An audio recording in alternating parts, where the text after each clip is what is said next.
Hello, Buccaneers.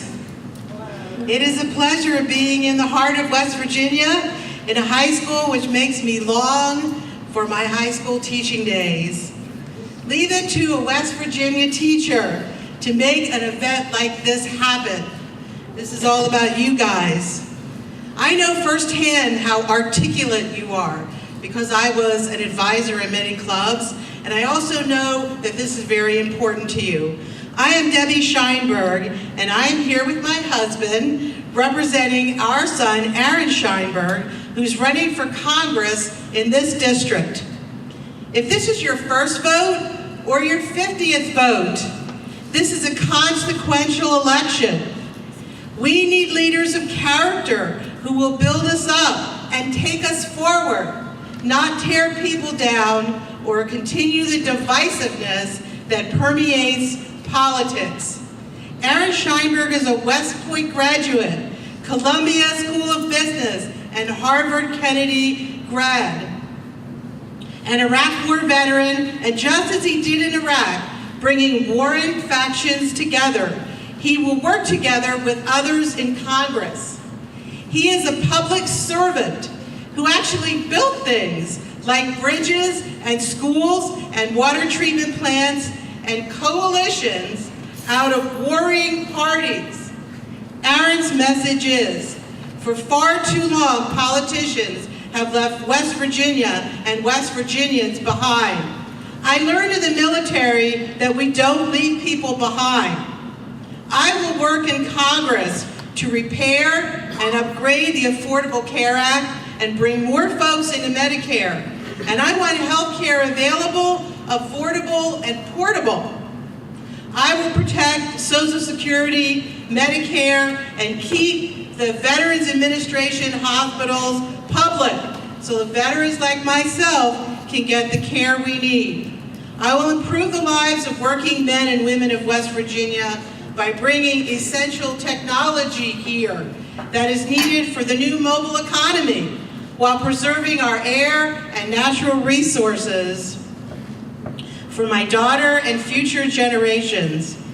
Two of my highest priorities will be that students like you guys have a great education and can find meaningful careers right here in our state. I want college loan forgiveness for students who stay here to work. We need teachers and nurses and doctors and technology training and computer programmers and foreign language majors like myself. My linguistics training has helped me in the military and in life. Secondly, I want to find the best approaches and best practices to end the scourge of opiate addiction in our state. My grandfather built the house my wife and daughter and I live in. My childhood and youth was spent in West Virginia, where the happiest times and the most formative events happen. We know our neighbors and our community. I choose to come home to West Virginia to raise our daughter, and now West Virginia, I'm asking you to choose me.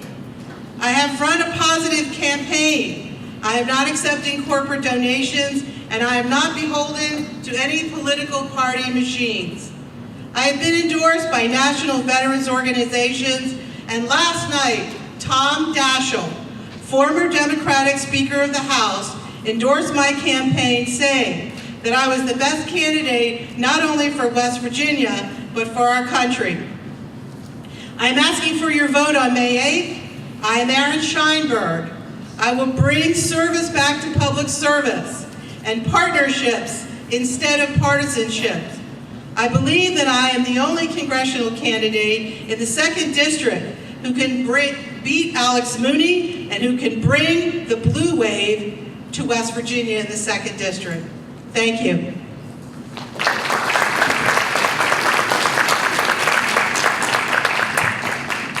At this time, we will move on to our next proxy for the U.S. House of Representatives in District 2 race, and Ms. Tally Sargent's proxy. Well, I'm not going to speak in the first person. If you all don't know me, my name's Pat Jack, and it's great to be home. I remember sitting in the chairs that you did because I'm a graduate of Buckhannon Upshur High School a long time ago, 1985. Seems like a century. But anyway, I'm here to talk to you about Tally Sargent, a friend of mine who's running for Congress. She's a sixth generation West Virginian. She's a proud daughter of a West Virginia school teacher. She's proud to have the endorsement of the West Virginia Education Association and the West Virginia School Service personnel. Plus, this morning, she got the endorsement of the Charleston Gazette. I met Tally several years ago. Let me tell you a little bit about Tally. Tally's a product of the West Virginia school system too. She graduated from Huntington High School. She's an all-state soccer player, and she went to the University of North Carolina. The day she graduated at the University of North Carolina, she walked off the stage, got in her car, drove to Washington, D.C., and went to work as an aide to Senator J. Rockefeller, that we all know and love, who once was a West Virginia Wesleyan. From there, she worked there for about 2.5 years and got homesick, and that's when I got to meet Tally. She's a young girl that they called me, come over to meet, because she came back here to be a young organizer and to talk to people like yourself. She started the Young Democrats here at Buckhannon Upshur High School in '06, where we had about 15 to 20 young Dems. She also started a Young Democrat committee at West Virginia Wesleyan College, where there was 10 or 15. Back then, I was county chairman of the Democratic Executive Committee. But that being said, from there, she went to work at the U.S. State Department, and after that, she went to work for Coca-Cola out of Atlanta, empowering women and girls throughout the world. She actually had a large contingent. It's her and her young friends is the reason that Coca-Cola sells more water today and is better for the environment today than it had in the past. She broke the old boys club at that corporation. But anyway, anytime that Tally was gone away from West Virginia, she would call me. I get a call about every 3 to 4 months asking what's going on in West Virginia. She was always worried about what was going on. During the flood of '16, she's in Atlanta, and the first thing she did was pick up the phone and make sure that all the trucks headed to West Virginia had plenty of water on them for those people down there. So Tally's heart and mind has always been here, and there's a love for her state. I want to tell you something about her great-grandfather was a Methodist minister in the southern coalfields out down in Glassclough. Her other great-grandfather started a small company just above Parkersburg called Benton Art Glass. Anybody ever heard of that? But what can I say? We need somebody from West Virginia that understands West Virginia. Joe Manchin was right. Washington is broken because it doesn't look like what it represents. So I ask you to be with me and support Tally Sargent for Congress. Thank you.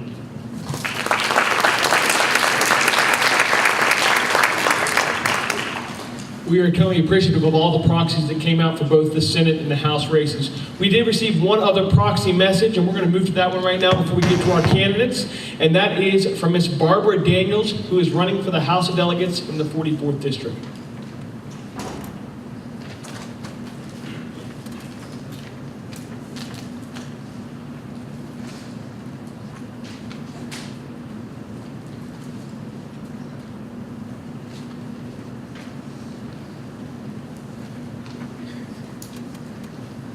Hi, my name is Barbara Daniels. I'm from Richwood, and I'm running for the House of Delegates, District 44 on the Mountain Party ticket. I joined the Mountain Party because it is the only political party in West Virginia that doesn't take corporate money. It works for you. As the rest of the eastern U.S. becomes increasingly urbanized, natural places like West Virginia are becoming more and more highly valued for desperately needed recreation, clean air, and clean water. In my opinion, our economic future is in keeping West Virginia wild and wonderful. It's our beautiful environment that attracts tourists, organic farmers, retirees, and energetic small business people. But we will have none of this left unless we break the corporate control of our legislature. I plan to introduce laws that protect West Virginians and that discourage out-of-control big business rampaging. Legally, fracking and mountaintop removal are destroying the state mountain by mountain and aquifer by aquifer. The jobs they offer are few and temporary, but the damage they leave is major and permanent. Because fracking is exempt from all federal environmental laws, including the Superfund Cleanup Act, these corporations will take their money and run. One way to release the industry stranglehold on our government is by reforming elections. Currently, West Virginia votes are counted electronically, a method repeatedly shown to be completely hackable. Big interests easily rig such elections to their own advantage. This was seen last year in Virginia. Upon deciding to return to paper ballots hand-counted at the polling place, those Virginians who actually care about health, workers, and the environment are suddenly winning. This can be done here, county by county.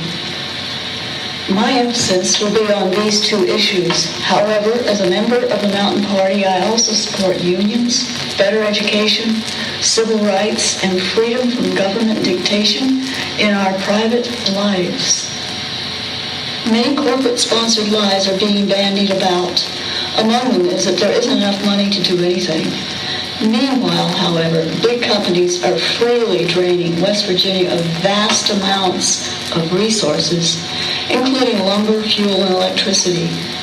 These exports should be taxed. Further, utility rights-of-way for phone, cable, pipelines, and railroads are often taxed at rates so low it costs more for billing than the counties will get. This can be changed.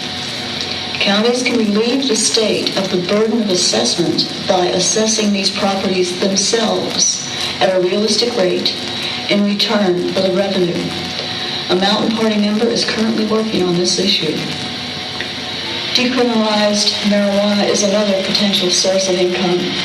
The marijuana plant, also known as hemp, needs no toxic chemicals to grow and yields far more per acre than any other crop. Its main products, paper, textiles, medicines, and oil, compete with those of DuPont and other large manufacturers. So in the 1930s, these companies launched a campaign demonizing marijuana in order to eliminate its competition. That campaign resulted in a worldwide ban on hemp by 1961. Win or lose, the Mountain Party keeps working for West Virginia. The Mountain Party petition to the legislature for county home rule is an example. Presently, despite local ordinances, the West Virginia Department of Environmental Protection permits the coal and fracking industries to dump toxic waste when, where, and however these companies desire. The home rule petition is to pressure the West Virginia legislators to pass a Mountain Party written bill that will enable communities to stop this unwarranted pollution. This petition is being circulated now. I urge you to vote for me, Barbara Daniels, for House of Delegates on the Mountain Party ticket, and to spread the word of our work. Hi, my name...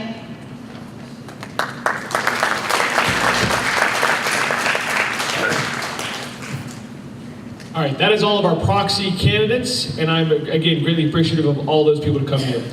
Now to explain what's going to happen, here in just a few moments, my YLA president is going to come forward and introduce all of our candidates here this evening. At our far right table will be all candidates for the House of Delegates.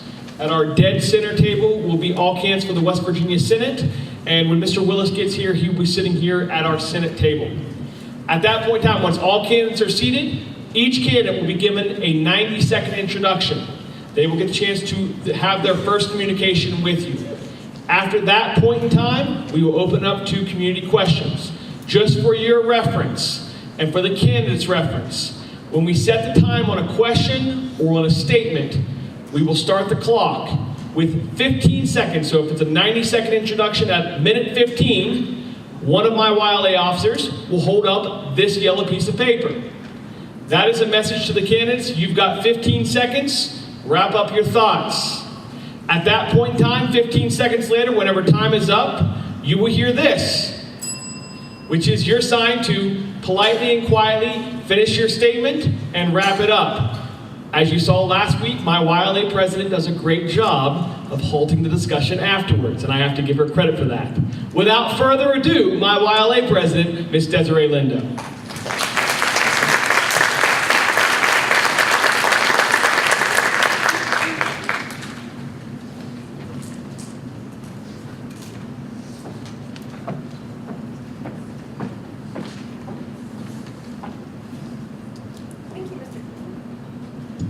Thank you, Mr. Kimball. As he said, my name is Desiree Lindo. I'm the YLA president. I'm very thankful that you all are here today. Without further ado, I'm going to go ahead and introduce our candidates. So first, we'll be beginning with our West Virginia State Senate. We have Bill Hamilton.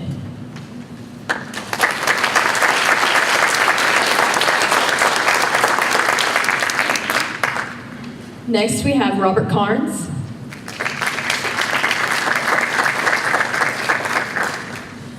And lastly, Laura M. Finch.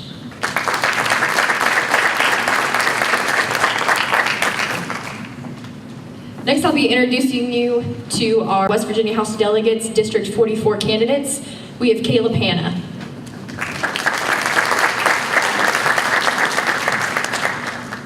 For the West Virginia House of Delegates District 45, we have Carl Robbie Martin.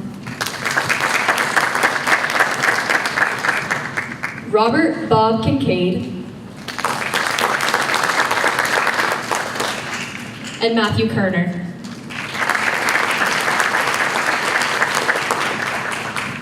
For the West Virginia House of Delegates District 46, we have candidates Patrick Martin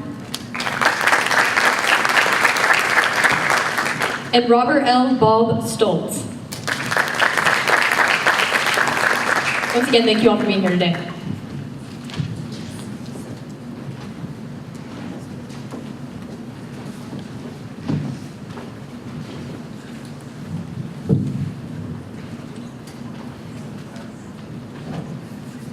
At this point in time, we'll start with our first opening statement.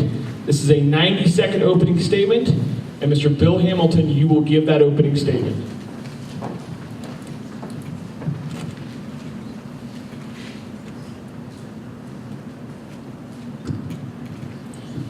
Good evening. I'm Delegate Bill Hamilton, and I'm running for State Senate in the 11th District. I'm pro-life from the cradle to the grave. I protect life. I'm a lifetime member of the NRA, and I'm in full support of the Second Amendment. And I am a lifelong Republican. I stand for the following: providing a quality education system for all of our students, not just for a select few. I want to work for a better West Virginia by growing our economy.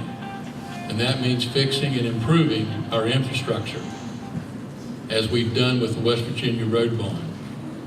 And I want to find and work together to find a solution to the opioid epidemic. Compromise is important. You can't have it your way all the time. You've got to be able to compromise. And we got to do it on a bipartisan nature. Republicans, Democrats, and Independents working together. But you as a voter, you've got to do your due diligence. You've got to check the record of incumbents. I personally have placed 10,000 recorded votes. The next thing you need to do is check quotes from the media, from Facebook, Twitter, newspaper.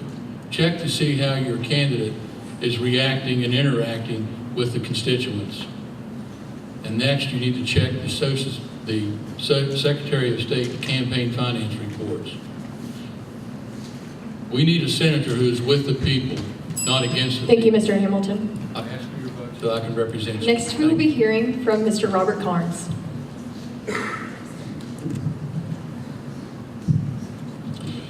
I'm Robert Carnes. I'm currently a state senator. I have been for 4 years, and I'd like to start off by saying thank you for your support the last time I ran. I'm really impressed that we have some youth here at the school that have put together an event like this. I know you've had some help, but this is significant. You've done something good here. Why I got involved in the Senate race to begin with, and really in terms of politics, is you guys. You may or may not be aware that I have 8 children myself, and my oldest children are right in your age range. My oldest is 22, and I've got a 21-year-old, and I've got an 18-year-old. And making sure that my kids had a future here in West Virginia was really what it's all about. And the thing that's great about that is, if my kids have a future, well, you young folks here today are also going to have a future in West Virginia. If we can make our economy grow, then when you graduate, and when your younger siblings graduate, and when your children graduate, they'll have opportunity right here in West Virginia. This is what got me involved in this. It's what's kept me involved in this. Now, we've had some pretty good success in what we're doing.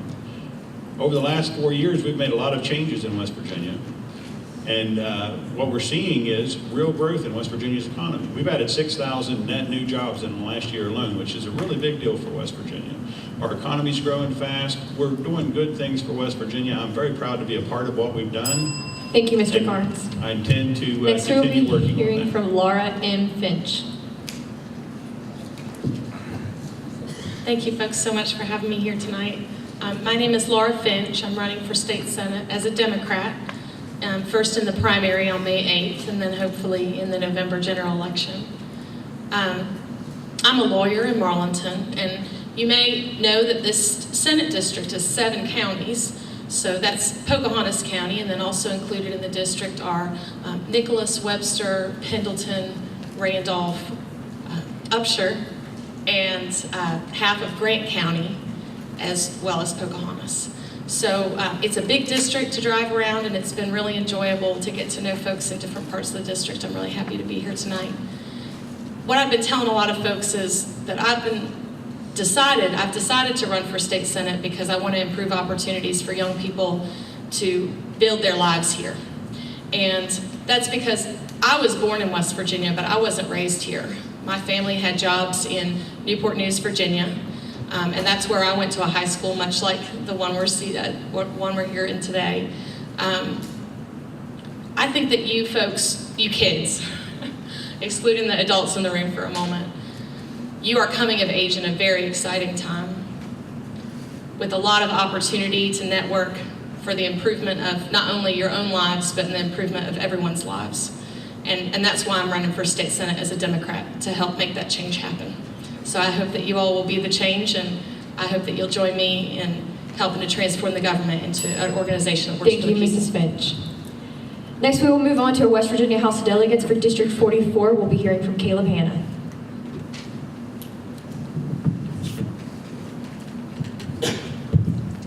Hello everybody, I'm Caleb Hanna. I'd like to first off thank Buckhannon Upshur High School for putting on this event. It's great to be in front of an audience of some of my peers. Usually when I go to these, it's usually all people that I don't relate with all that well.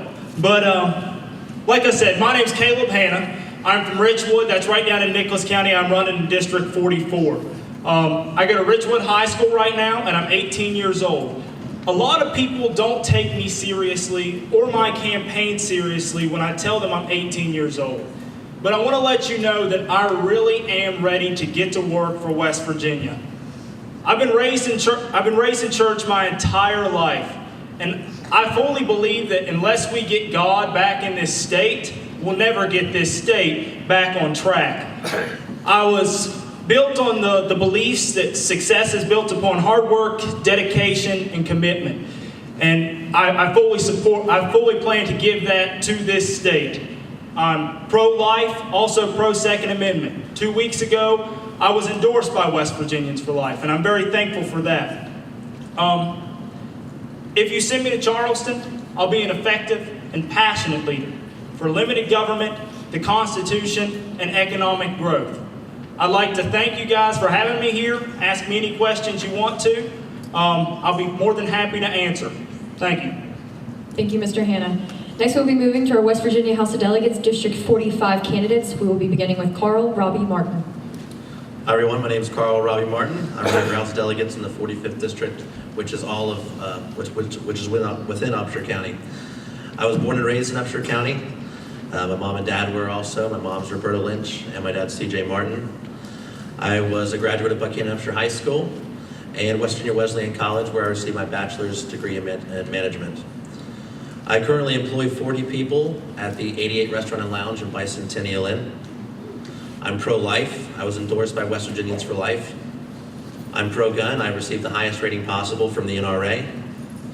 I'm pro-coal. My grandfather had a coal company for many years called DLM. I'm pro-natural gas. My dad had a Martin Oil Company for many years here in Buckhannon. And most of all, I'm a Christian, and I'm a member of the Transfiguration Church. Before running for House, I was a member of the Board of Education for 3 years. To me, education is the driving force for success. I believe education will combat unemployment, our population decline, and the drug problem we face in the Mountain State. As a board member, I learned that our hands are tied at the local level. Charleston allocates our funds and tells us how to spend it. I want to thank you all for having us today in the Youth in Government, and I look forward to the questions. Thank you very much. Thank you, Mr. Martin. Next, we'll be hearing from Robert Bob Kincaid. Hello, I'm Bob Kincaid. I'm your Republican candidate for the 45th District House of Delegates. I have a background in manufacturing, civil service. I have a degree, master's degree from WVU and from Charleston University, and associate's degree from Beckley College. I accept no donations or backing from any political action group or any corporation. It's funded all on my own, and I do that because I want to represent you, the citizens of Upshur County. My daughter and son both graduated here. I've been in Upshur County now over 40 years. I choose this to be my home. It's the greatest place in the country to live.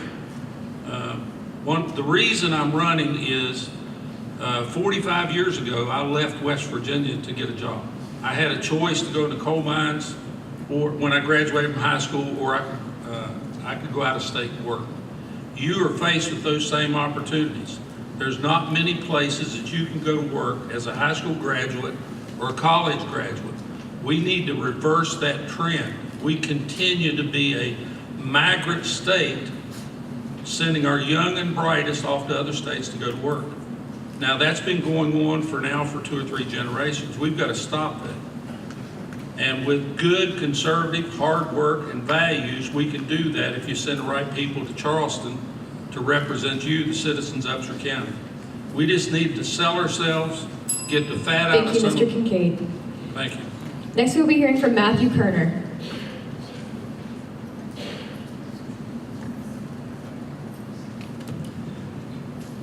Hi, I'm Matt Kerner.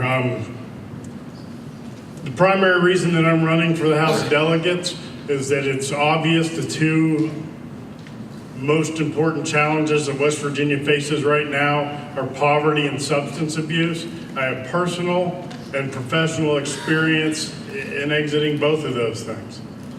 For the past 10 years, I've been the executive director of Opportunity House, a recovery community organization here in Buckhannon. And in that capacity, I've been blessed to see hundreds of lives transitioned. There are people all across this state who have come through our program who came to us functionally illiterate and now have advanced degrees and work as counselors, work in drug court systems, work in rehabs. I believe that the path to prosperity for West Virginia has to go through education. We need to do the work first. We're not going to attract businesses with promises of, well, if you come, then we'll build an educational system. I think we need to improve what we have. I think there are ways to improve what we do in substance abuse and education that don't necessarily require extra money or more money. They just require us to work smarter, not necessarily harder. If hard work was the answer to this, it wouldn't be the case that the hardest working people I know are also the poorest. Thank you, Mr. Kerner. Next, we'll be moving to the candidates for the West Virginia House of Delegates, District 46. We'll be starting with Patrick Martin. Thank you. I appreciate you all having us this evening. I was actually a member of the Youth in Government, so I appreciate you all putting this on. But just to tell you briefly about myself, like I said, I'm Patrick Martin. I am currently the House of Delegate member in the 46th District, which consists of all of Lewis County and part of Upshur County. When I was 15 years old, here in Buckhannon, my dad gave me an old pop machine at one of the car washes here, the one beside T&L Hot Dog. And I did that as a joke for a while. But by the time I was 19, I had over 150 locations. I sold that business. Now I'm in the rental business. I currently have 18 residentials, commercials, and several camper sites. But the reason why I decided to run for the West Virginia House of Delegates is because so many of the kids I went to school with are leaving the state. And I said, I want to change this. And with my business background, well, you ask them why they're leaving the state, and they say there's no careers here in West Virginia. And I think there's a big difference between a career and a job. And being in business, I see a lot of the things I think deter businesses coming here. Number one is our judicial system, our tax system, and our regulatory system. And I think we need to change that. I'm very pro-life. I was endorsed by the West Virginians for life. And I'm very pro-Second Amendment, where I have the highest rating possible, also endorsed by the National Rifle Association. So I look forward to your questions, and thank you. Thank you, Mr. Martin. Next, we'll be hearing from Robert L. Bob Stoltz. Good evening. I am Bob Stoltz, and I live in Weston with my wife, Robin. We've been there since 1985. My daughter, Amelia, graduated from Lewis County High School and graduated from West Virginia Western College. I grew up in a farm in Hardy County. My mom was a school cook. Through the public education I attained, hard work, I was able to graduate from law school, and I've been practicing law in Weston since 1985. I'm active in the community. My philosophy in life has been we would be judged by those, how we treat those who are least able to take care of themselves. I serve in various boards. I served 2 times in the Lewis County Board of Education. I've been a 4-H counselor for 30 years. I've been in the 4-H Foundation, president of the Lewis County 4-H camp. But I'm a firm believer in education and in the product of the public education. I support our teachers and state workers, and it's through education and addressing our drug crisis that we will be able to advance West Virginia. One of the proudest things I'm proud of is Kids Chance Scholarship, which provides scholarships to the children of disabled workers in West Virginia. And I was a founder of Kids Chance of West Virginia and also founder of Kids Chance of America. And we provide millions of dollars in scholarship over the years. Thank you, Mr. Stoltz.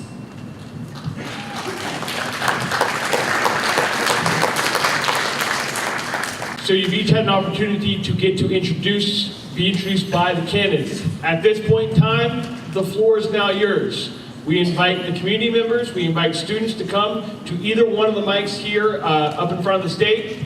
Please address your question to which office you would like to ask it.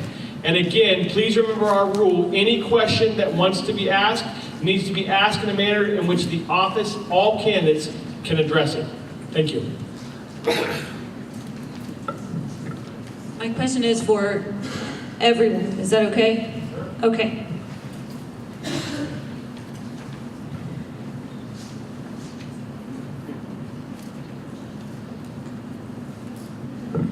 For over 2 years now, the solar industry has provided more jobs than coal, oil, and gas combined. We know that fossil fuels are responsible for climate change, polluted water, and sick people. We need jobs, but we also need to be safe and healthy. What specifically will you do to move West Virginia toward renewable energy, clean water and air, and safe long-term employment in a diversified economy? This question is directed towards all candidates. All candidates will have 60 seconds to respond. This yellow sheet will be held up at 45 seconds. We'll be beginning with our candidates for the West Virginia State Senate, Bill Hamilton. Thank you. I think we need to diversify our economy. We've always relied on coal only and as our mainstay and for our revenues, but I think a diversified economy going into windmills, solar energy, et cetera. But we also need to make sure that we have companies here that are located that are responsible corporations that do it right, whether they mine coal or they drill for oil and gas or they're putting in solar energy or windmills, et cetera. Thank you, Mr. Hamilton. Next, we'll be hearing from Mr. Robert Garnes. Thank you. First of all, I'd say I disagree with the premise that fossil fuels are causing global warming. I think that there's some evidence that there may be something there, but I think that there's plenty of counter evidence, and I don't think it's been well proven. I am a supporter of our coal industry. I think that coal's been good for West Virginia. I think that it continues to be good for West Virginia. I think that some of the highest paying jobs in the state of West Virginia are in that industry. I support the natural gas industry, and I think that our future, and natural gas does have the advantage of burning cleaner than coal right out of the box, but I think that we're going to see some very high paying jobs in that industry. I don't say any of that to say that I'm opposed to solar or that I'm opposed to wind in any way. I believe that these may offer possibilities in the future, and certainly as we sit back and let the market develop, if they produce a product that delivers what we need, it's going to open up the market, no question about it, and that's the way the free market works. I'm a free Thank you, market Mr. supporter. Carnes. Next, we'll be hearing from Laura M. Finch. Thank you. I appreciate the question. I believe in listening to scientists who tell us that we've created climate change. I also fear that the jobs we see in coal are those arising from strip mining, from mountaintop removal, that has attendant hazards that don't accompany traditional mining, which is what this state was built on. That is to say, exposing toxic minerals to water and air. So what's happened in the past is that we used natural gas to get off coal, and that was unadvised. So we need to listen to scientists and know that the steps that we're taking to protect our environment are going to work in the long term. Thank you, Mrs. Finch. Next, we'll be moving to our candidates for the West Virginia House of Delegates, District 44, Caleb Hanna. Well, I'll tell you one thing. I'm in high school every day. I sit in science classes every day. I believe that the Earth is in a cycle right now, so I can't tell you that I fully agree with global warming and what it's doing, but I can tell you that I do think we do need to be responsible about how we extract fossil fuels and chemicals from the ground. For every one regulation we put forth, I really think we need to repeal two. So if we have smart regulations, we should be slashing regulations that we don't need for those regulations that we're putting forth. I definitely believe, though, also that we need to diversify our economy. We've relied on coal for so long, and it's been great to us. And it's coming back, it really is, but it'll never come back to what it was before. We've seen over the past 6 years what coal has done for our economy in West Virginia and how much it has came back, but that's really a 6 years we don't want to relive, so we want to see what else is out there that we can do to diversify this economy. Thank you. Thank you, Mr. Hanna. Next, we'll be hearing from our candidates from the West Virginia House of Delegates, District 45, starting with Carl Robbie Martin. Yes, thanks. I'm definitely a believer in the free market, and I'm completely fine with diversified energy sources, but that's up for the market to decide. That's for you to decide. If you don't want coal energy, then invest in solar energy. I believe if that's important to you, then that's what you should do. But I am a big supporter of natural gas and coal. We have it here.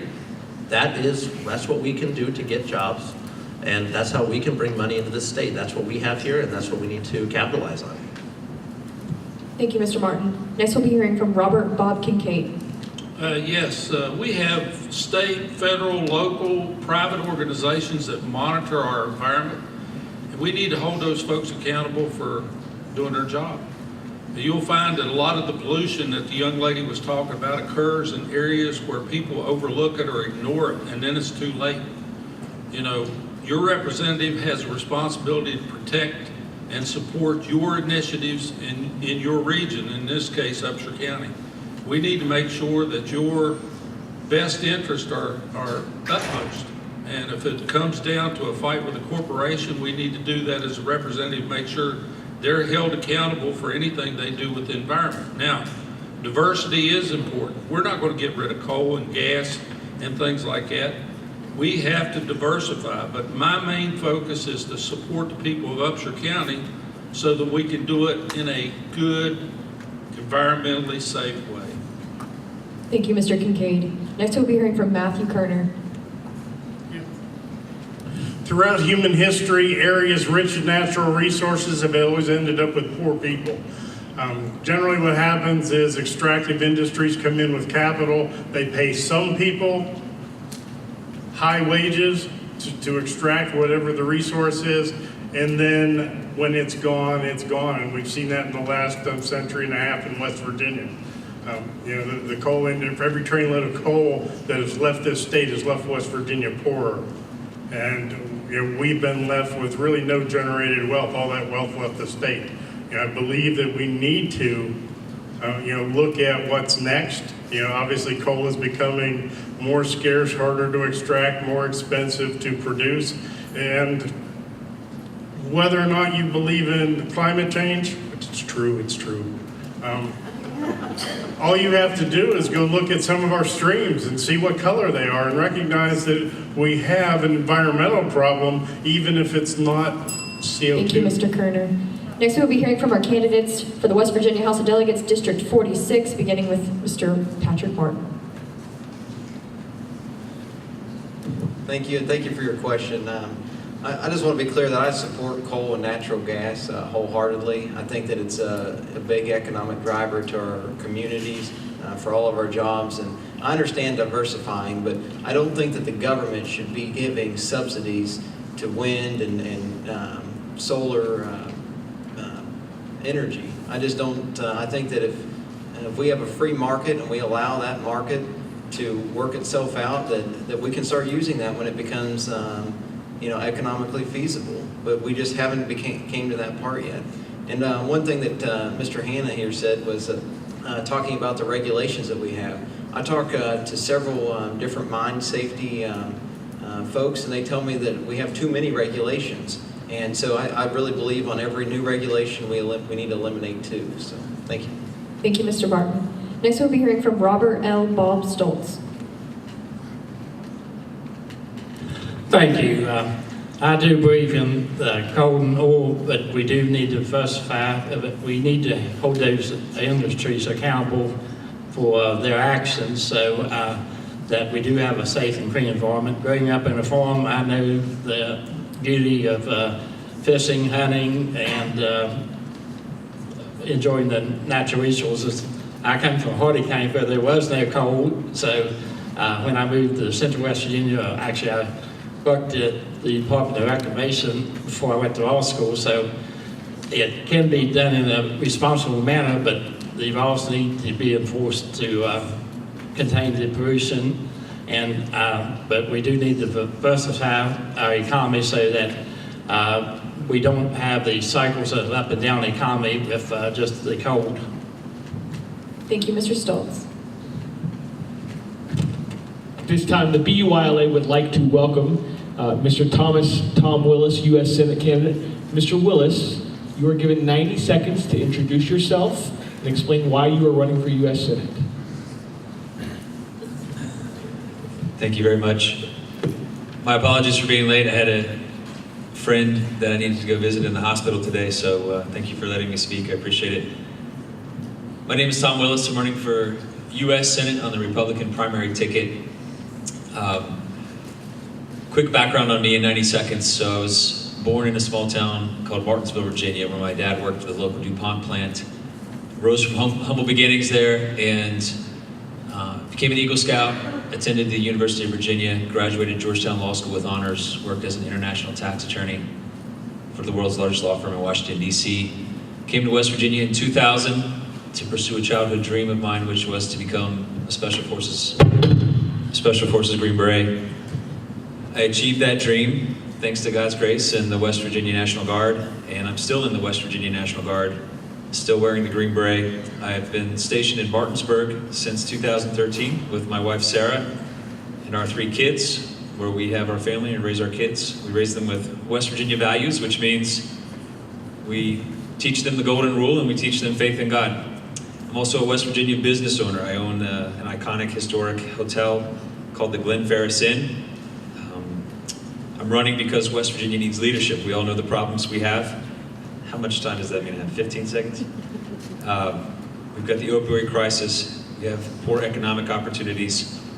I know that I can lead from my military experience. I know that I can lead from being a West Virginia business owner, and that's why I'm running for Senate. Thank you, Mr. Willis.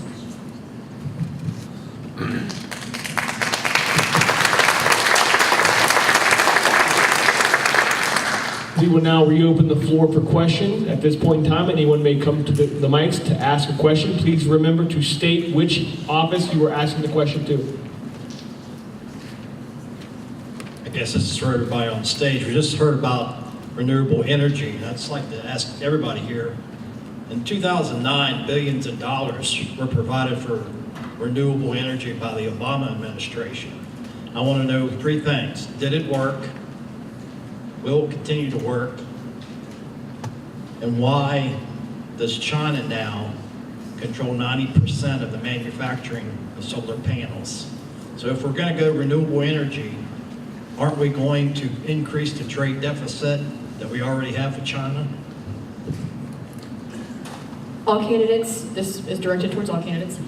You will have 60 seconds to respond. This will be held up at 45 seconds, just so you're aware of your time limits. We're going to be beginning with our United States Senate candidate, Tom Willis.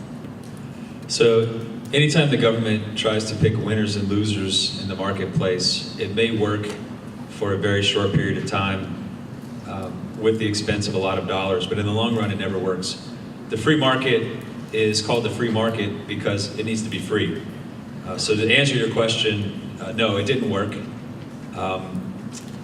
It was a waste of a lot of money. It was crony capitalism. A lot of administration friends got large government handouts, and then the companies went bankrupt shortly thereafter. I'm a free market capitalist. I'll stand for the free markets. I think if you give American entrepreneurs a level playing field and regulatory stability, then you will see economic success and prosperity. When the government gets involved in picking winners and losers, bad things happen. Thank you, Mr. Willis. Next, we'll be moving to our West Virginia State Senate candidates. We're going to begin with Mr. Robert Carnes.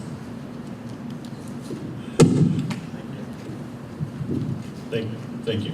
I almost could just say ditto because that was an awesome answer. The reality is, that was just an enormously corrupt set of circumstances that the Obama administration participated in. He's absolutely right. A lot of Obama friends got very rich off the deal, and as this business moved off to China, what we wind up in is this circle where we borrow trillions of dollars from China, and then we turn around and buy Chinese products with money that we borrowed from China. This is what happens when the government interferes in the free market, and it's part of the reason, as I said, whether it's coal or gas or solar, you let the market decide, and you let individuals just like you determine. If you want to pay a little bit of extra money because solar does cost a little bit more, fine, that's your choice. If you want to pay less money because you prioritize some other expense, that's your option as well. And so let the free market decide these issues, and we're all going to be a lot better off. Thank you, Mr. Carnes. Next, we'll be hearing from Laura M. Finch. I'm aware that I'm out of order, but I need to say something. Fossil fuels are subsidized. Excuse me, ma'am. Please respect the opportunity to the candidates. When fossil fuels are subsidized by the government. Ma'am, I'm asking you to please respect the politician's ability to speak their opinions. We will now go to Laura M. Finch for her 1-minute response. Thank you very much. I really appreciate the question because I think it shows a lot of thought, and it shows the diversity of thought that West Virginians have about what's been referred to as interference with the free market. But I think that when politicians tell you that they want to create jobs, that's exactly what they're suggesting, is that we interfere with the free market by offering incentives to certain industries, and we have to be smart about it. And I would agree that that wasn't an intelligently devised plot. And I'm not sure it was designed to convert all of our energy to solar. I should hope not. It failed miserably, right? But what people want to hear is that their representatives are going to be honest. And when I hear folks complain about Democrats, it's because they believe they're not honest. I want to be an honest Democrat who stands for you guys. Thank you, Mrs. Finch. Next, we'll be hearing from Mr. Bill Hamilton. Thank you. I spent 42 and a half years in the insurance business. In the last 12 years, I owned my agency, and I don't remember ever getting a credit or a tax credit for opening my agency and keeping it open. I think the fair market is a good way to go, and I think the only body that won in those credits was the investors and the owners of those corporations. Thank you. Thank you, Mr. Hamilton. Next, we'll be hearing from our candidates for the West Virginia House of Delegates, District 45. We'll be starting with Mr. Carl Robbie Martin. As the previous Republicans have stated, I totally agree. It should be a free market economy. I don't like the government choosing winners and losers. We need to let the people decide, as I've said before. It's simple. Thank you, Mr. Martin. Next, we'll be hearing from Robert Bob Kincaid. Well, first off, it didn't work because a lot of that money that was supposed to go to those panels, wherever they were manufactured, went in somebody's pocket. So it didn't work. And if you want to look at the windmills that we have all over the ridges in West Virginia and Pennsylvania, most of those are Chinese made too. So we've got to kind of stop that trend and get on a level playing field so that we can manufacture stuff here in the United States. We also may be looking at the same situation with our $1.6 billion bond bill that we did for roads. I haven't seen much of that happening, and I got a feeling that a lot of mine and your recent tax dollars may be going in somebody's pocket if we don't get somebody down there to watch them and make sure that it goes where it's supposed to. Thank you, Mr. Kincaid. Next, we'll be hearing from Matthew Kerner. The reason that most of those panels are manufactured in China now is that economic globalization has forced labor to compete to see who will work for the lowest wages globally. It's the cheapest place to build stuff.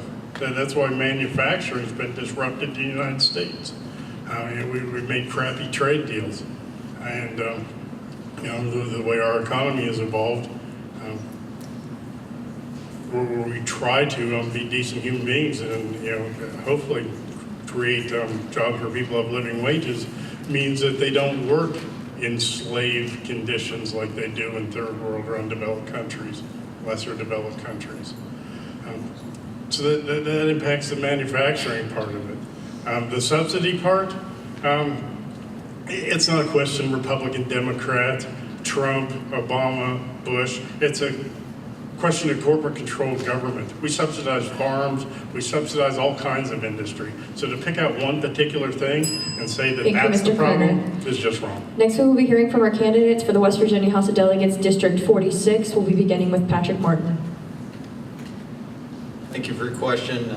Just very short answer, no, I don't think it worked. And I think that the reason why a lot of our manufacturing went to China was, as previously stated, I just don't think it's economically efficient to go with some of this renewable energy, and until it is, I don't think you'll see very much of it come back. I know that we're seeing a lot come back now, and I think that's because of reducing regulations, and I think that we just need to continue to do that. So, thank you.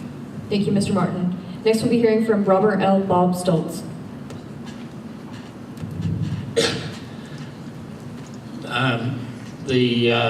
I agree with Mr. King about the labor. The reason the oil manufacturer in China is the wages that are paid. We pay better wages here in the United States, and we do need to encourage manufacturing here in America. I think we do need to look at green energy, but that's just one piece of the puzzle. So I think we will learn from my mistakes and go forward and try to diversify our country and state and jobs. Thank you, Mr. Stoltz. Now we'll be hearing from our candidate for the West Virginia House of Delegates, District 44, Mr. Caleb Hanna. I'll be honest, I didn't come here to lie to you tonight. In 2009, I was in the 4th grade, so I didn't get too much up on that.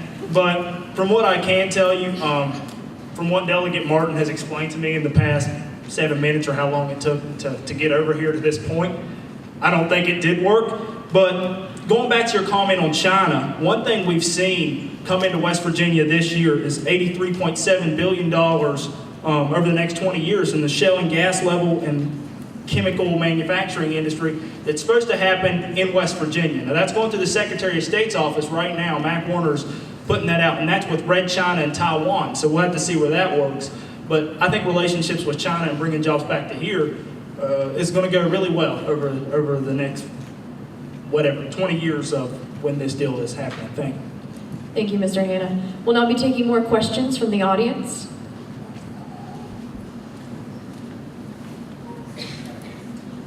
Hello, my question is for the West Virginia Senate candidates. I'm a teacher in public schools in Upshur County, and I'm a parent of 3 wonderful children. During the 55 United Teachers Movement, I heard lots of comments from the public and from politicians, by far mostly positive. A few not so much, some like, you're helping yourself to another serving at the taxpayer's expense, stop holding kids hostage. And some politicians felt it was sufficient to support teachers by some of their, what they felt was supporting teachers involved reimbursing us for buying paper and pencils. So my question is, how are you going to make sure that we have real money for our schools and we get the funding and resources we need and continue to support and advocate to keep teachers in West Virginia? Thank you. This question is directed towards our West Virginia State Senate candidates. First, we'll be hearing from Mrs. Laura M. Finch. Thank you for standing up for what's right. And that's what I want to do for you. We can have the best public education system money can buy if we're willing to ask all this industry that's being spoken of to pay its fair share.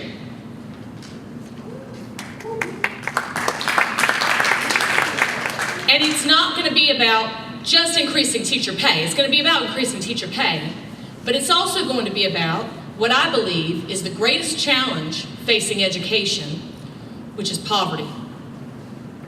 And my mother is a teacher, was a teacher, retired now. But one thing that she's shared with me during this campaign is the fact that there were students who told her that the only safe place for them was the classroom. And we need to help those kids' families to be better able to provide for their kids. And when kids show up clean, well-fed, well-rested, Thank you, Mrs. they're ready Finch. to learn. Next, we'll be hearing from Delegate Bill Hamilton.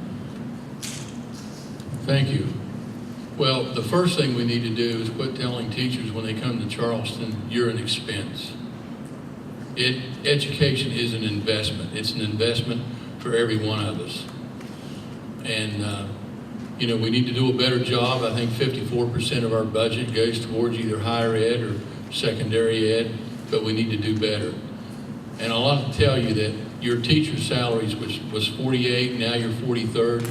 Our salaries as a senator or as a delegate are ranked about 24th. There's something wrong with that picture. We need to bring your teacher salaries down to our level of ranking so that we can fill those 715 or 740 jobs that are vacated in the state.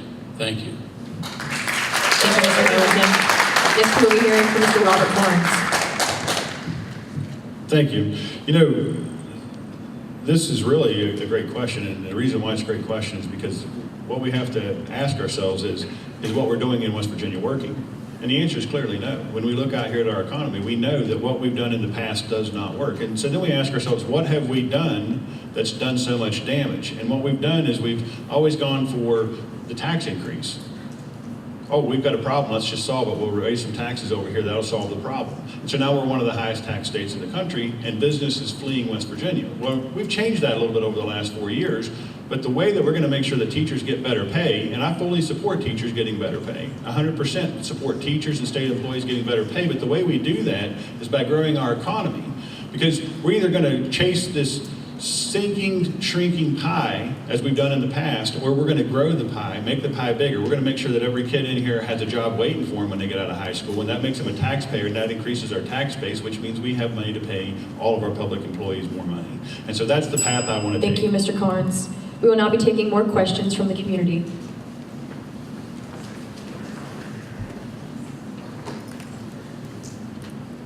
Howdy. As a student here at this high school and a member of YLA, we face problems every day in high school from the opioid epidemic. I suppose this would be to all candidates present. What would you do to help fight it and assist high schools, like not just high schools, but schools? I've seen classmates, teammates, football, I had football teammates lose that opportunity to play a high school sport because of drug addiction and this crisis that's coming into our schools too. So what steps would all of you take to help combat that? Thank you. This question is directed towards all candidates. We'll be beginning with our United States Senate candidate, Mr. Thomas Tom Willis. Thank you very much for that question. It's probably the most important question facing us as a state right now. The opioid crisis is an economic security issue. In my opinion, it's a national security issue. There's three prongs that we talk about to address this: education, prevention, and enforcement. I think at the high school level specifically that you asked about, I think we really need to focus on educating our young people about the dangers of this drug. It's not something to be experimented with. It's not an adventure. It can ruin your life. It can cost you a scholarship, like you said. I also think, though, that we need to dig a little bit deeper and look at how do we address the hopelessness and the purposelessness that makes this escape so alluring to so many people across sectors of our society. To accomplish that, I've got 10 seconds, it's a complicated issue, but I think we need a whole of society approach. So government works in cooperation with the church, the family, the schools, and business. Thank you. Next, we'll be hearing from our West Virginia State Senate candidates. We'll be beginning with Mr. Bill Hamilton. That's a very good question. Opioids is a crisis everywhere in America. And it falls, on West Virginians. We need to do more education, and I'm not talking about just in high school, but we need to start before middle school, educating our students on the ills of drug addiction, not only what it does to your body, but what it does to your mind, what it does to your job and your career. It's devastating. And we need to do a better job of finding funds for rehabilitation so these people can get off the drugs. A few years ago, I sponsored a bill, the beer tax bill. I got a name, Beer Tax Billy. It would have produced $26 million, and we'd have been $208 million ahead of the game. We wouldn't solve it, but we'd be ahead of the game. Thank you, Mr. Hamilton. Next, we'll be hearing from Mr. Robert Carnes. Thank you. So, this is a huge multifaceted problem because there's no single solution. I absolutely believe, and I've always said that, getting our economy growing is key, because when people are graduating from school, whenever they've lost a job and they're looking for another job, how do you make sure that they have the hope that there's something better? Because if you don't have hope, then where do you turn?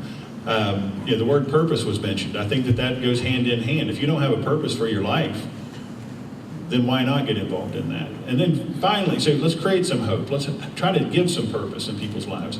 But we also do need more treatment facilities. We just simply don't have enough beds. A lot of the treatment that happens in West Virginia is not happening in West Virginia, it's happening in other states that do have those treatment facilities. So it's even more complicated than that, but that's what I'd kind of touch on briefly in the beginning is let's give our kids hope, purpose, a sense of a future, and when they need help, let's give them that too.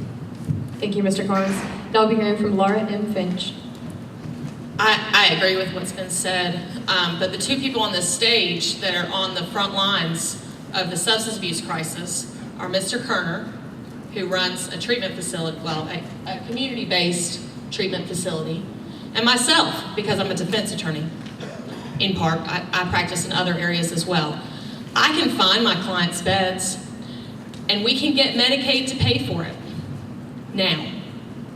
But if we don't protect Medicaid for lower income West Virginians, we're going to be in a much worse position than we are right now. And the position that we're in right now is that, again, I can find a bed and we can get Medicaid to pay for it. Why is a lawyer finding a bed? Because we don't have enough resources available to help these folks.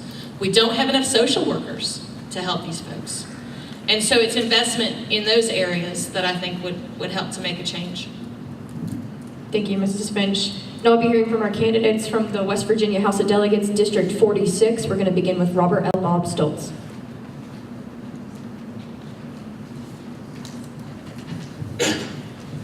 I agree that education is one prong of the solution, but we've been talking about war on drugs ever since President Nixon, so we haven't done a very good job. But one of the things I think we do need to have is better treatment and long-term treatment.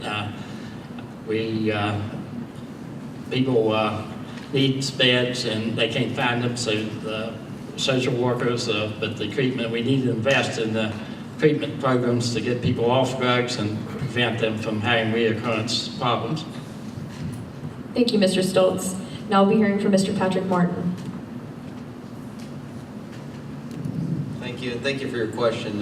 Just being out of school a few years ago, I can understand, the major problem that we have with our youth and the drug problem, so I understand your concern.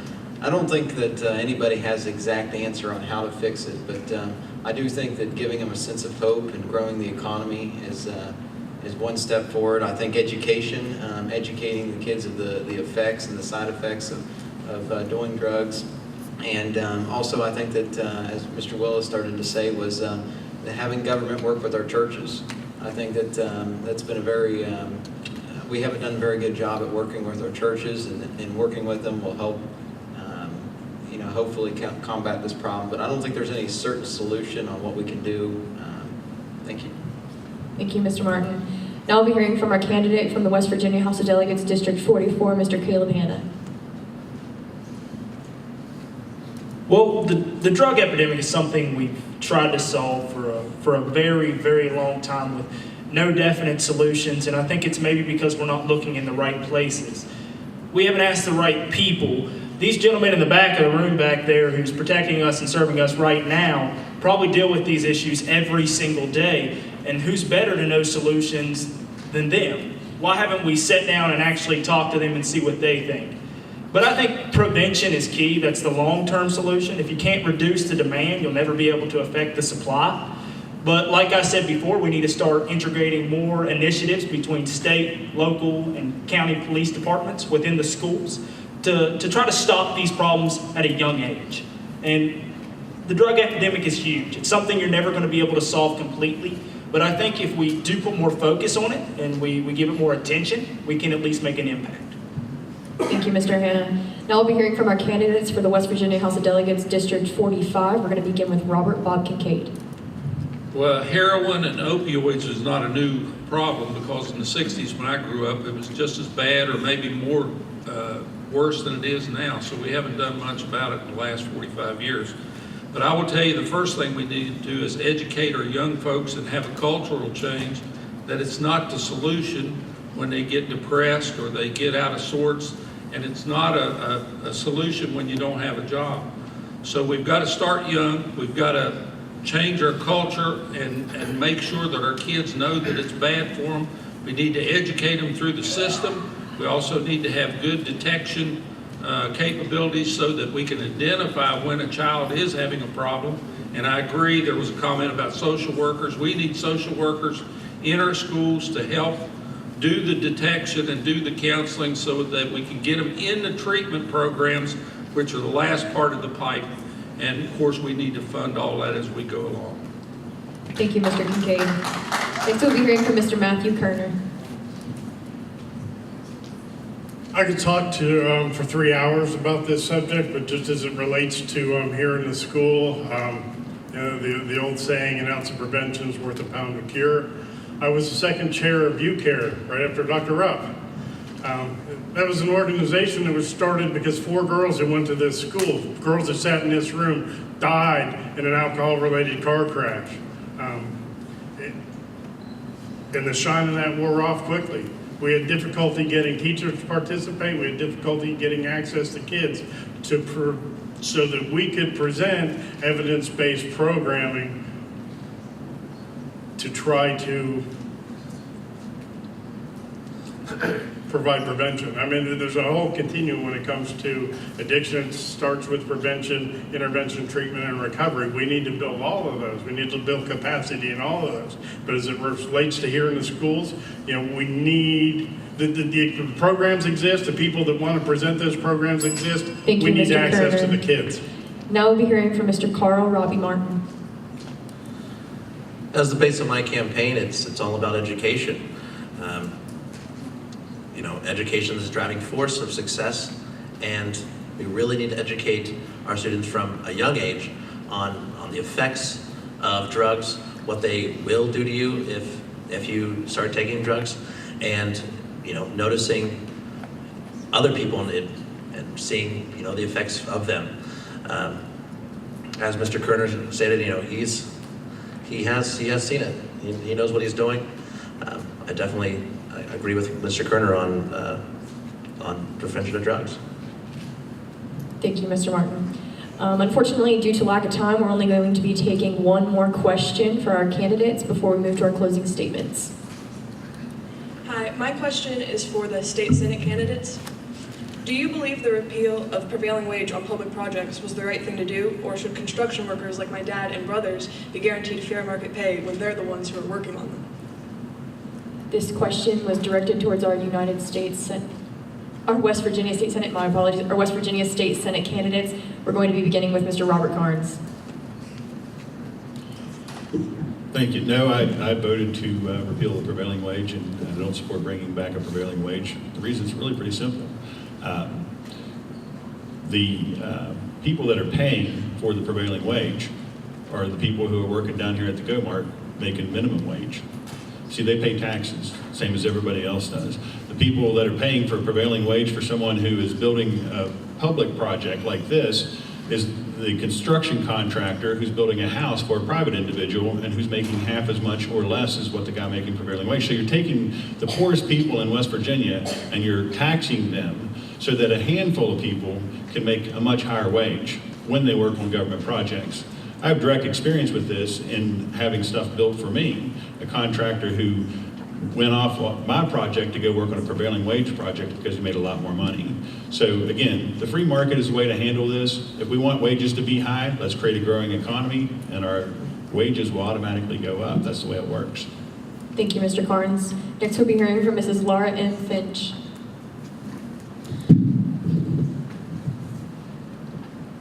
Your folks should absolutely get market wages for their work. And what happens when they don't? Well, we know that these contracts go to the lowest bidder. We don't want our bridges built by the lowest bidder who doesn't have to pay their employees fair wages. And in response to the notion that folks working minimum wage pay income taxes, that couldn't be further from the truth. Folks making minimum wage, provided that that's their only source of income, and I expect that they're not getting massive dividends from their investments. Folks making minimum wage don't pay income taxes. If you want to talk more about this, I'd be happy to talk with you afterwards, and I look forward to meeting some of y'all. Thank you, Mrs. Finch. Next we'll be hearing from Mr. Bill Hamilton. I voted against repealing prevailing wage. And I can give you a good example why I voted no.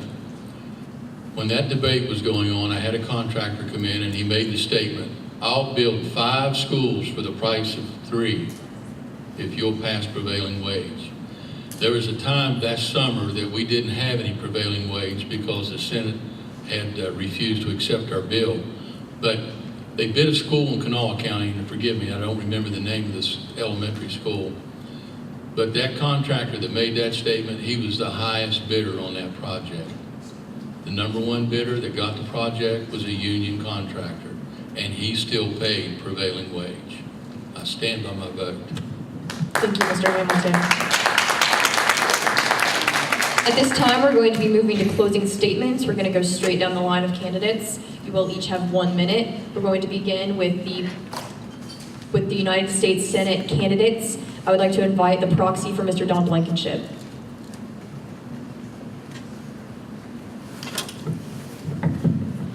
you guys for, again, hosting this. I think the Buckhannon Upshur Youth Leadership Association did a great job. Very informative nights. I think we learned a lot. Again, my name's Adam Langford. I'm serving as the campaign rep for Don Blankenship. When you look at the GOP primary for U.S. Senate, there's a clear choice. Don Blankenship is not a politician. He's not bought and paid for. He's an individual who knows how to run a business and be successful, as his time as Massey CEO chairmanship. He's never been a lobbyist on Capitol Hill like his opponents. He's never been a Democrat who supported Hillary Clinton and John Kerry like his opponent. He's always been for West Virginia.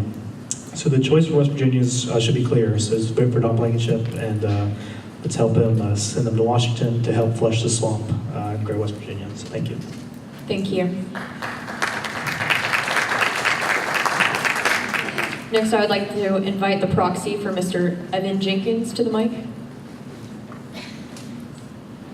Once again, just wanted to say thank you all very much for giving us the opportunity to come up and speak to you tonight.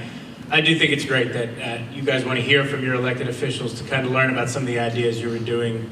You know, once again, as a senior growing up in Huntington, attending Huntington High School, I left this state. I've been gone for 10 years.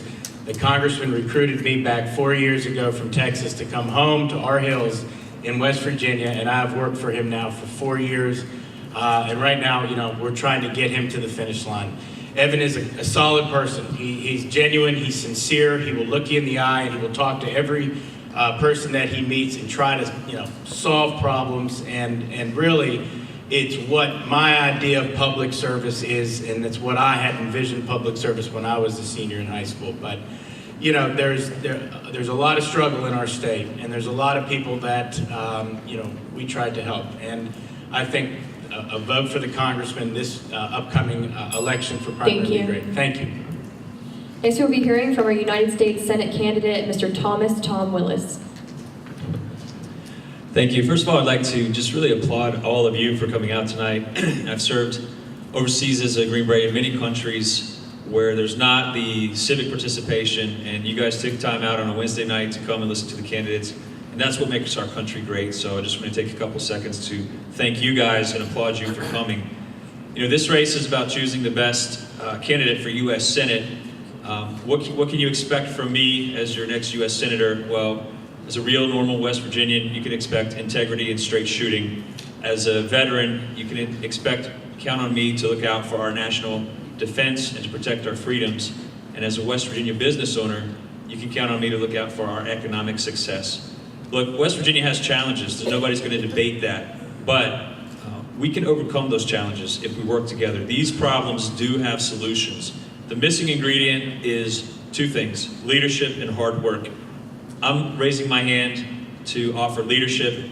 You guys will bring the hard work. Together we'll work together. We can make West Virginia believe in itself again. Thank you. Now I would like to invite the proxy for Mrs. Paula Jean Swearingen for closing remarks.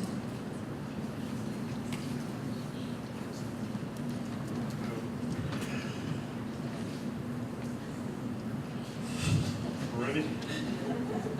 I'm trying. Trying to channel Paul.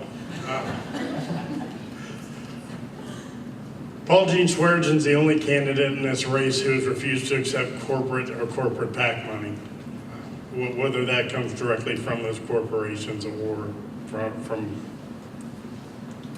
other PACs. So, you know how it gets shifted around.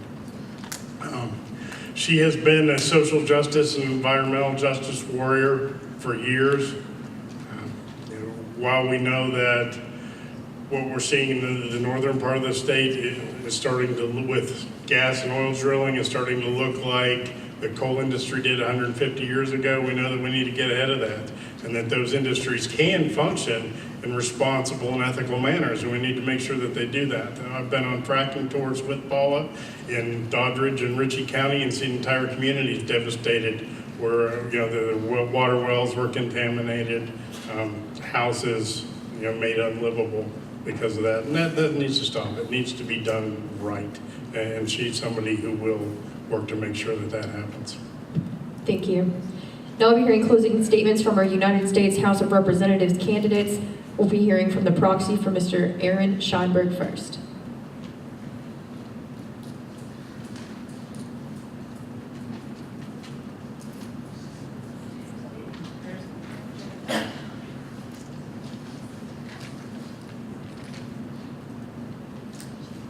I think we're back in business.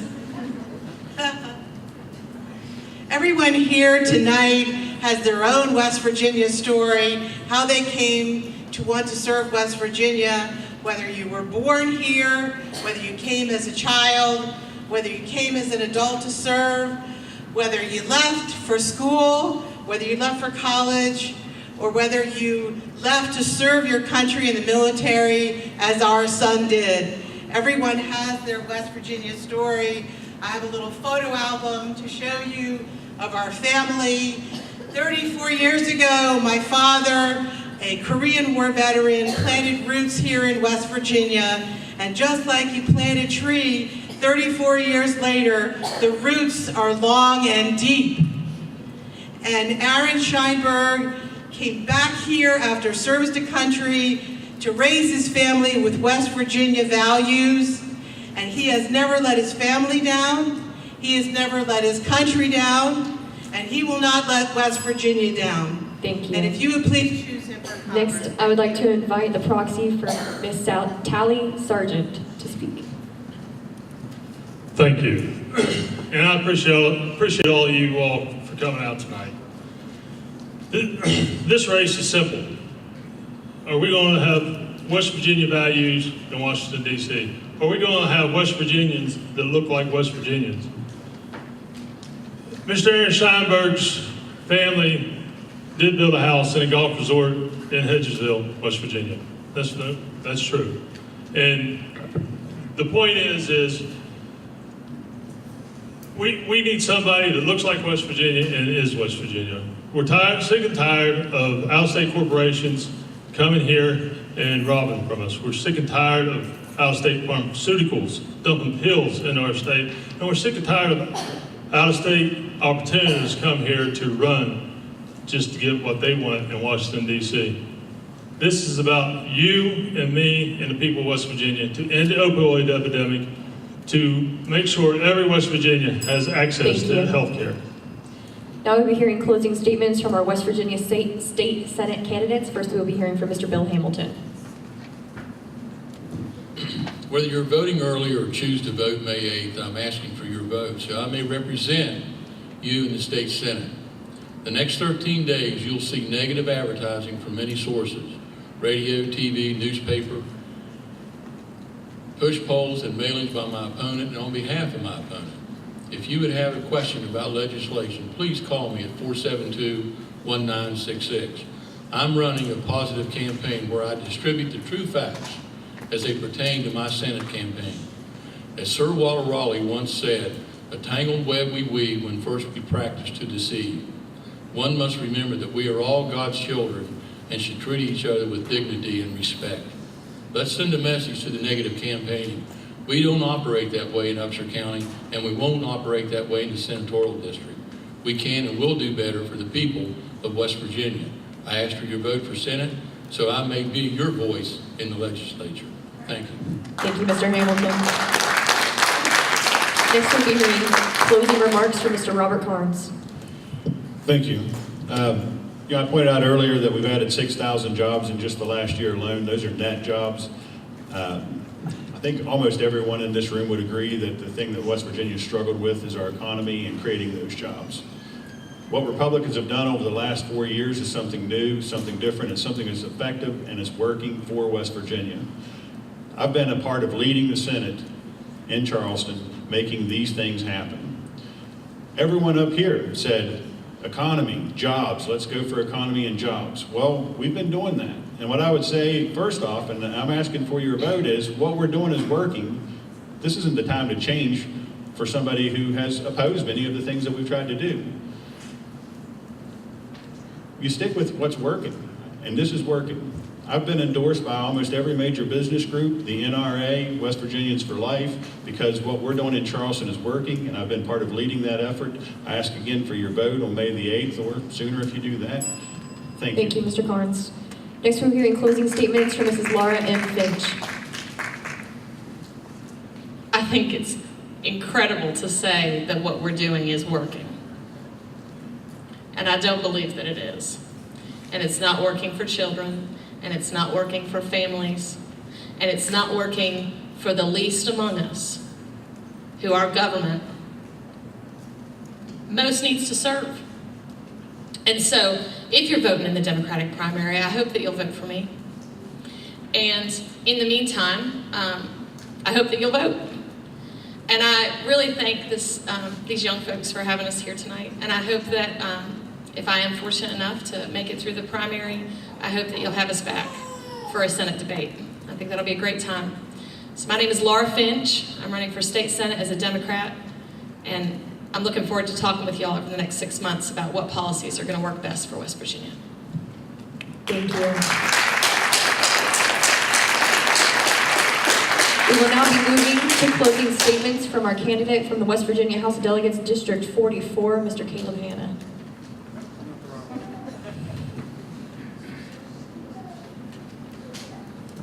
Once again, I'd like to thank BU for having us tonight.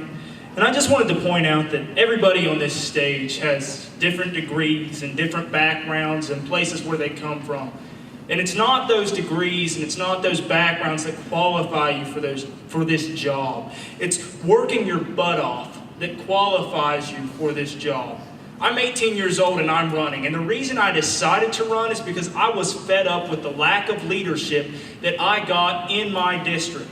And I encourage anybody out there that's fed up with their lack of leadership to do the same. Be involved in the political process. I want to make sure when people call me, I return their call. I want to make sure I'm active with my constituents. So if you want to come to me afterwards, I'll give you my personal phone number. I'm happy to answer any questions that you have.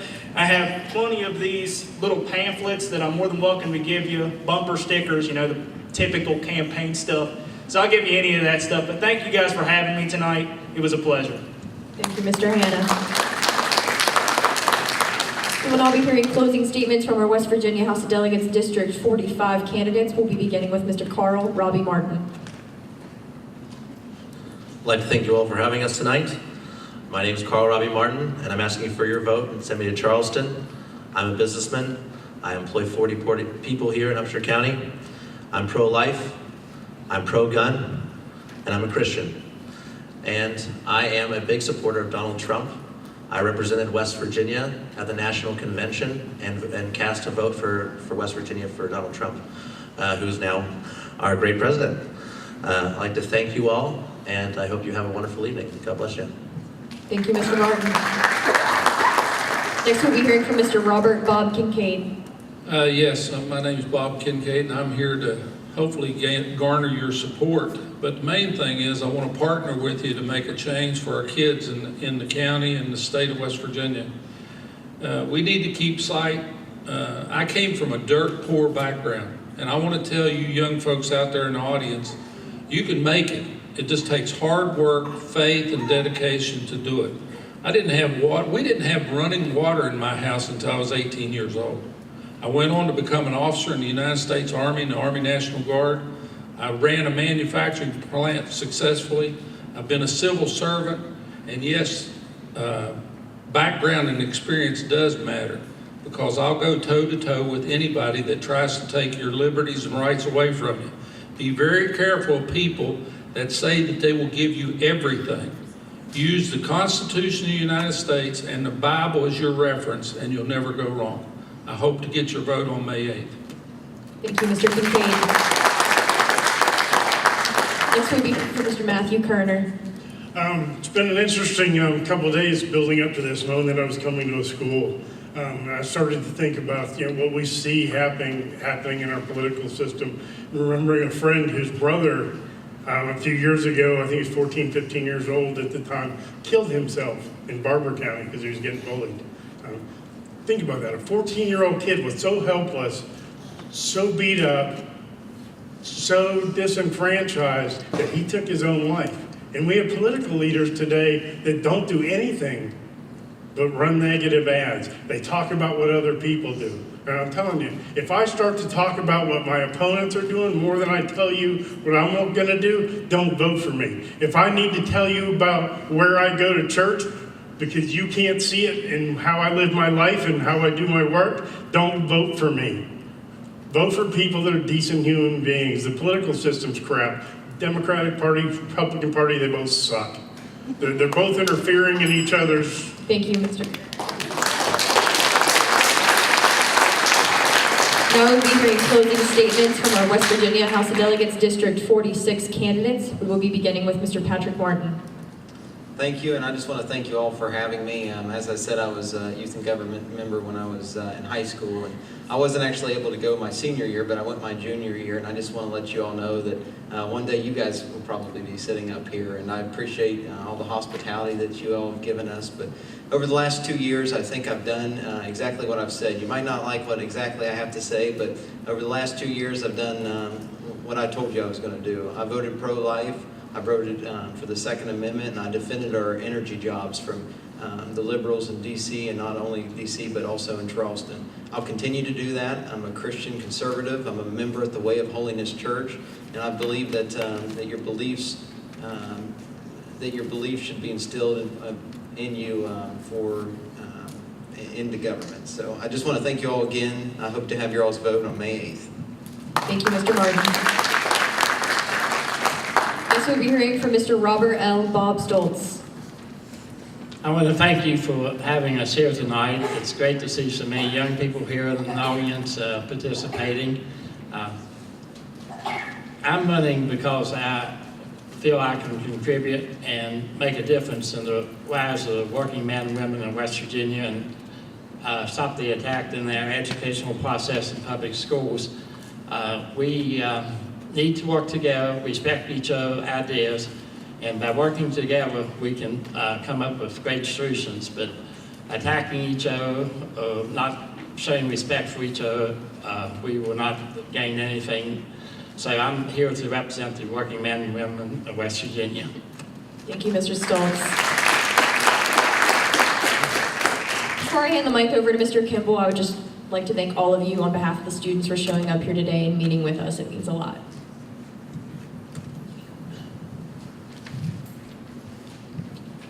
Can you give our candidates a round of applause?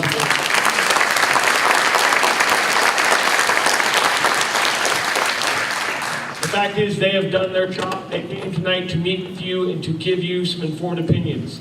I would invite our candidates and our community to again go back out in the commons area for refreshments and cookies and that kind of stuff. A few things that I do want to do before we take off there. A few people I need to thank, and again, I want to show the community this component. If you are a current YLA member that is planning on going to Charleston this weekend for youth and government, please stand up.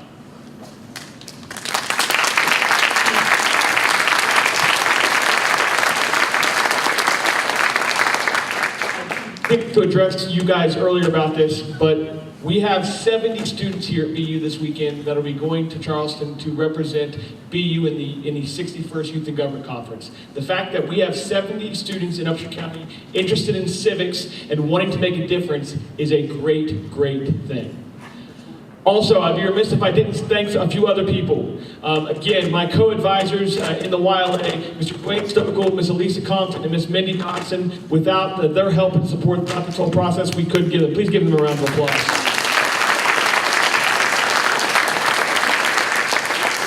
Also, be remiss if I did not thank Mr. Eddie Vincent, the BUHS administration, the Upshur County Board of Education, the West Virginia State Police, and the Upshur County Sheriff's Department for their support throughout this whole process. Again, give them a round of applause.